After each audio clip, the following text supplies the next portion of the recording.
Hi, welcome back to the Kazoo Sound channel, and as you've just heard, I finally got the kick drum working. I'm probably on about plan D or something like that now, but basically what I've done is go back to the very simple unmodified design that I started out with on the breadboard. Difference being, on the breadboard I was running it from 9 volts with a voltage divider to give the reference voltage. In the Project XII modular synth, I'm running it off plus and minus 12 volts, so the reference voltage all goes to 0. And yeah, it works. I did have some issues with some dry joints, a bit of resoldering and things like that.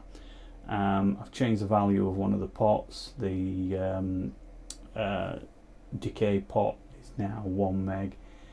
I will put the strip board layout that I used to build this particular module on the end of this video, so if you want to have a go at building your own, then hey, it's there.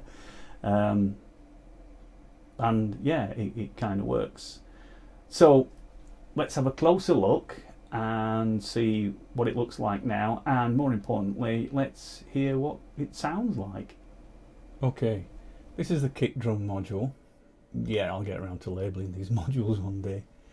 I think I've shown the controls before, but this is the delay time, this is the pitch of the drum.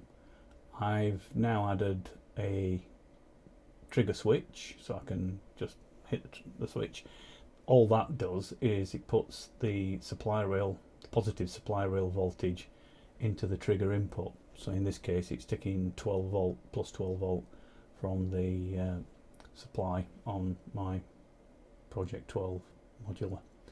Then we've got a trigger input, gate stroke trigger, and we've got the output, which is not being processed or anything, so when you actually hear it, it will simply be what's coming out of the drum module, so it's not filtered or anything. So I can trigger it with this button, and there you go, that's the basic sound. The button isn't always that reliable. You sometimes get button bounce, so you get like a double hit. There are circuits which will stop that button bounce, and also it's not a high quality button either. It's more or less there just for testing and setting things up, and I'm not sure I'd actually use that as a performance trigger. But going into the trigger input, I've got the gate output from beat step controller, so that's the module being triggered by the beat step. So let's say you've got a decay,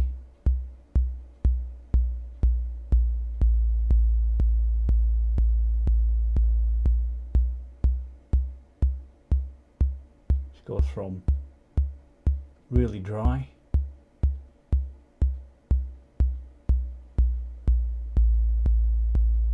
up to tons of resonance. I did change that pot. I think originally it was something like about 100k, it's now 1 meg.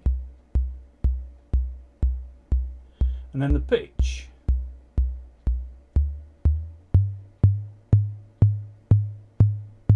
But if you can see this, what you'll see on the pitch,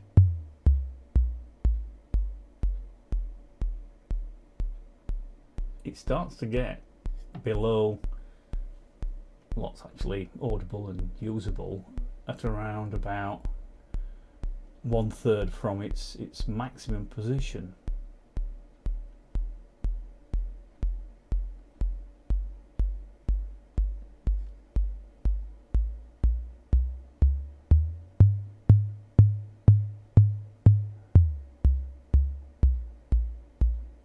But you can still get some really good kick drum sounds out of it. So that's it. Kick drum actually working. So is that the end of it? Probably not. I'm reasonably happy with the decay, but what I might do is measure what range that's actually usable over and see whether I can do something with the circuit to actually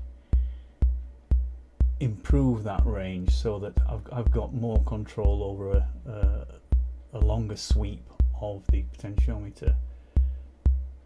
But for now, it's definitely usable.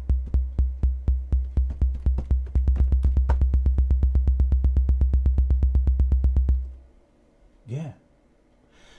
Okay, I'm going to put up the strip board layout, and if I can build a kick drum that sounds like that, then there's the strip board. I'm sure you can build one, so have a go. Build your own.